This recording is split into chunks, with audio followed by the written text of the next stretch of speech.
This is a short video about the exhibition Smashed in the Cellar on at Wells and Mendip Museum from 16th of February to 11th of April 2024. It's an exhibition of pottery that was excavated in the museum garden in the 1990s. The pots range in date from the 13th century to the 1820s, when it was discarded. Over 800 pots and several thousand sherds were recovered, much of it dating to the 18th century. Lots of it was found in the cellar of a demolished rear extension. Who did this and why?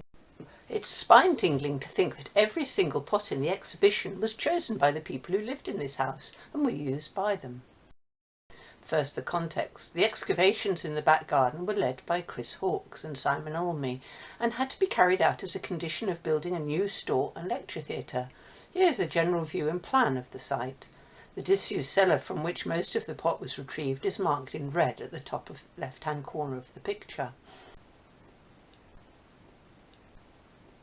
Here's the cellar.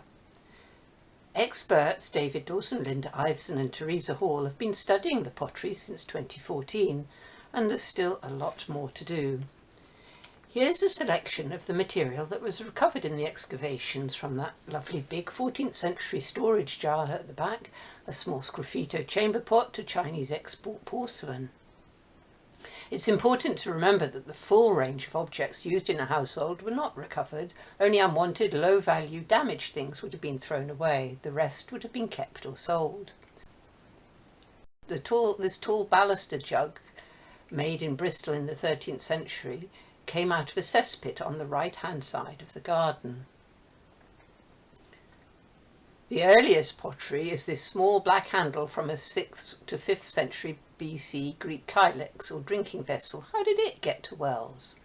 Bone objects, toothbrushes, glass objects, wine bottles and these little medicine bottles. And lots of clay pipes were also found. The exhibition looks at each of the kinds of pottery through the functions of the house and the daily activities of the people who lived there. Who were they?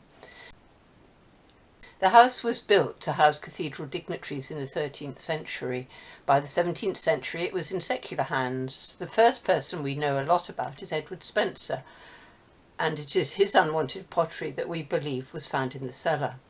The house was extensively modernised in the 1820s by Joseph Lovell, and you can just imagine the builders tipping unwanted bits and pieces into a barrow and using them to level out the area they were working on. Spencer was a surgeon and apothecary, but also an antiquarian and a prominent member of Wells society.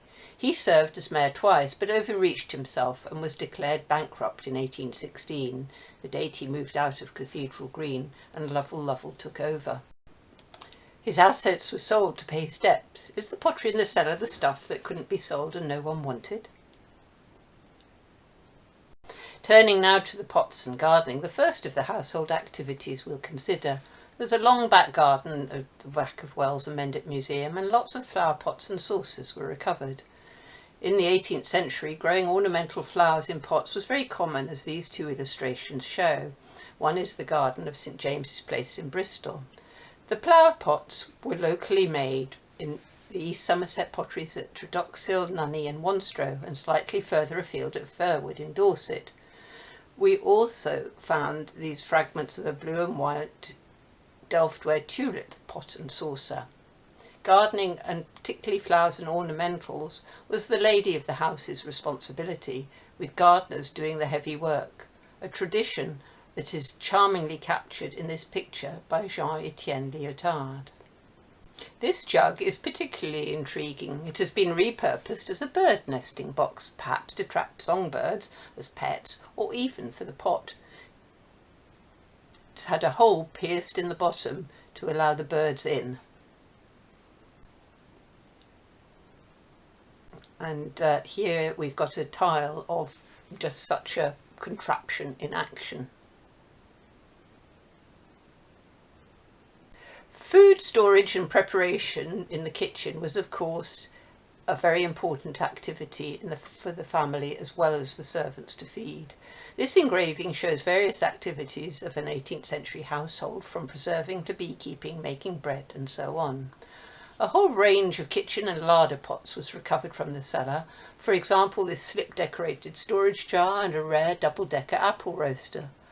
Lots of storage jars of different sizes in a range of wares was also found. There's creamware, salt glazed stoneware and Delftware.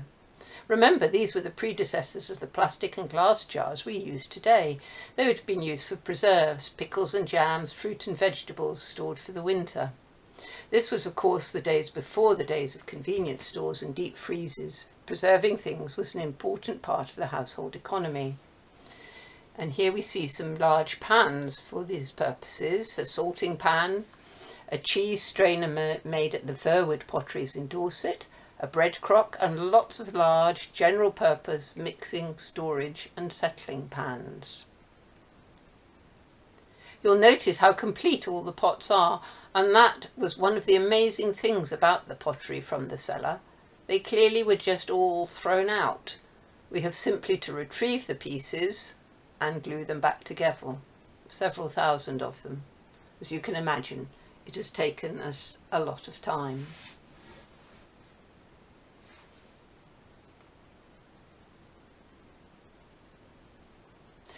Servants were necessary to run a household of this size and status. The kitchen probably doubled as the servants' hall, the place where they ate and socialised. The 1841 census tells us that there were 4 live-in servants in the house at that time, 1 manservant and 3 maidservants.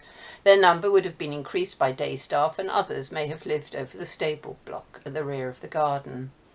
The pottery used by the servants was much coarser, but to our eyes very beautiful. You've got these large Bristol yellow slipware dishes from the 18th century. Some stoneware cups and creamware mugs, including that blue banded one that looks very modern. The servants would have drunk beer out of these. Also on show is this yellow slipware posset pot, made for holding warmed milk and spices and beer. And there is also a single mid-18th century tin glazed plate, originally part of a smart dinner service, but relegated to the kitchen by the time it was thrown out. This tin glazed earthenware jug may once have been part of a bedroom set. The servants would probably have had hand-me-downs from upstairs. Let's go upstairs now to look at the range of dinnerwares and fine glass. At the start of our period, in the early mid to mid-18th century, people were still using pewter plates, and that's borne out by the finds from the cellar. These 2 early Chinese export porcelain plates were possibly part of a bigger set of matching designs. They're very well made and may have been for show as much as for use. And then we've got later plates of from a large set made in China in the 1780s and 1800s, and 2 earlier side plates.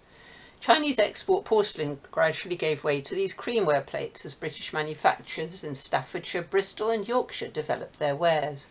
Many of the plates mimic the shapes of the pewter plates they were replacing. Dinner at the time consisted of a range of courses or removes, all put on the table at once, so you had a mix of savoury and sweet things. You needed china on which to serve them. We found a range of serving dishes to accommodate this fashion. For example, the tureen at the back, and a fish drainer, a big serving platter, and a fluted salat for serving salads. There are also lots of jugs and condiment sets, including the small 4 blue and white Worcester sets seen here. Moving on later in the century, we get the first British transfer printed wares and can see how the Chinese potters were having to adapt their patterns to Western taste. As a result, we get these hybrid patterns where East meets West. Some important drinking glass was recovered during the excavation, some dating to 1670 to 1690, and also the 19th century examples such as this decanter neck.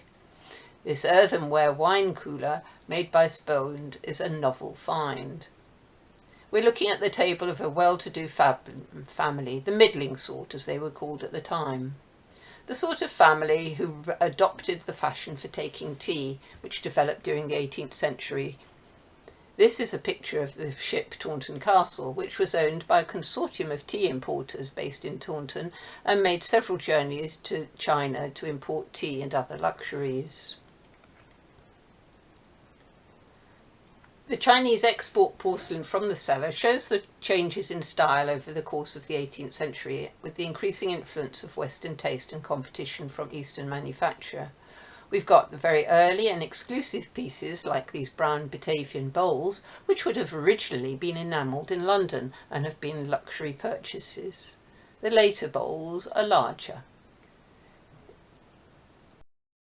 Excitingly, we found many pieces of this polychrome enamel tea set, which is almost a mirror image of the one painted here by Jean-Étienne Lyotard in the 1770s. We also recovered coffee cups and chocolate cups as well as tea bowls. Gradually, the English porcelain industry developed and competed with the Chinese producers.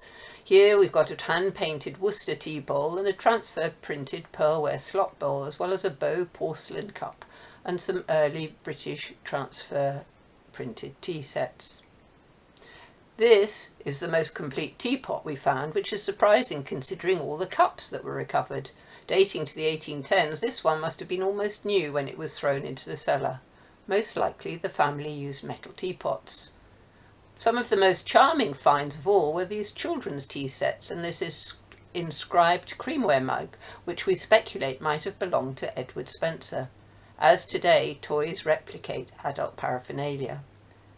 The ritual of tea drinking is beautifully portrayed in this painting of the 1730s by Richard Collins, on loan to us for the exhibition by the Worshipful Company of Goldsmiths. It shows a family relaxing over tea. The final household activity we explore is health and hygiene. A lot of pots that can be grouped together under this topic were recovered from the cellar, and we must remember that Edward Spencer, surgeon and apothecary, lived here, and indeed that he might have been the owner of much of this material. We found a lot of tin-glazed earthenware ointment and pomade pots. They would have contained remedies as well as face and hair creams. Two are from France, from very high-profile perfumiers, one of which even supplied Queen Marie Antoinette. This lovely wet drug jar once contained a mixture of vinegar and honey, claimed to be a remedy for vertigo, epilepsy, migraines, congestion of the lung, and helped to dilate the womb.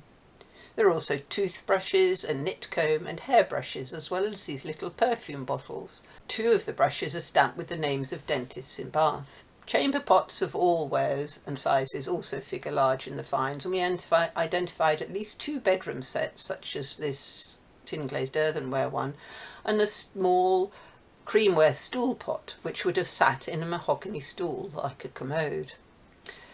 This pearlware bowl from a Bramah patent flushing toilet would have been the height of innovation when it was installed in the early 19th century. It is the most complete of two we found during the excavations and very rare. It's interesting to speculate that Spencer, surgeon and apothecary, had them installed because of his understanding of the importance to health and good hygiene. The exhibition also explores contemporary responses to the historic collection. Local artist Duncan Cameron was commissioned to look at the pottery and research the stories it tells to come up with a modern piece. He produced two witty artworks as well as a lot of sketches. Notably the impression of what Edward Spencer might have looked like, as no portrait exists of him. One of Duncan's artworks is of the house frontage cut away at the back to reveal the cellar full of broken pieces of Chinese porcelain.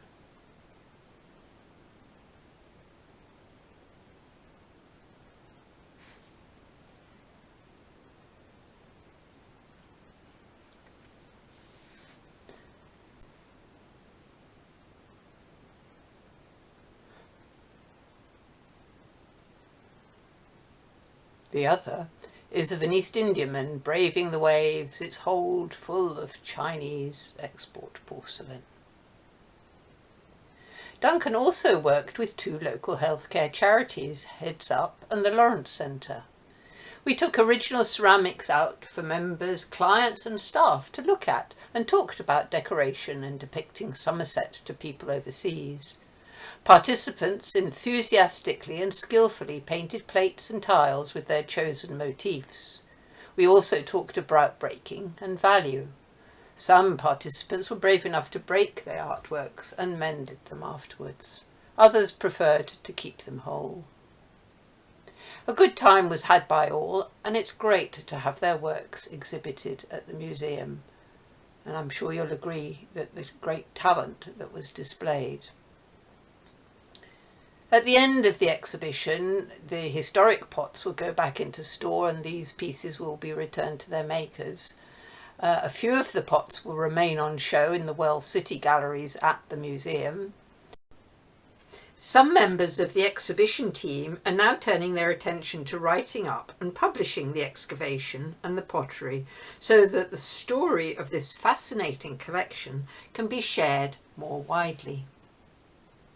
We're grateful to Arts Council England, the National Lottery Heritage Fund, and Wells and Mendip Museum for making the project possible. We hope you enjoyed this short introduction to the show.